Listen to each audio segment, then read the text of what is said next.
कृषी खातं म्हणजे ओसाड गावची पाटीलकी असल्याचं माणिकराव कोकाटे यांनी म्हटलंय। कृषीमंत्री माणिकराव कोकाटेंनी पुन्हा एकदा केलेलं हे वक्तव्य आता चांगलं चर्चेत आलंय। संभाजीनगरमध्ये बोलताना माणिकराव कोकाटे यांनी हे वक्तव्य केलंय आणि जाणीवपूर्वक त्यांनी मला हे या ठिकाणी कृषीचं खातं दिलं। आपल्याला कल्पना आहे ही तशी ओसाड गावचीच पाटीलकी आहे, पण कसं असलं तरी सुद्धा त्यामध्ये सुद्धा चांगलं काम करता येऊ शकतं। हा पण एक आपल्याला हे पण एक उदाहरण आपल्याला महाराष्ट्रामध्ये द्यायचंय। समाजाला वाईट वाटेल असे कुठलेही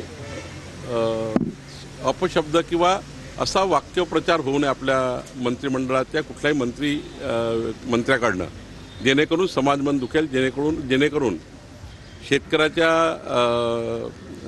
जखमेवरचं मीठ चोळलं जाईल किंवा समाजाला वाईट वाटेल असं कुठलंही वर्तन मंत्र्याकडनं अपेक्षित नाही, अशा सूचना आम्हा सर्वांना दिलेल्या आहेत।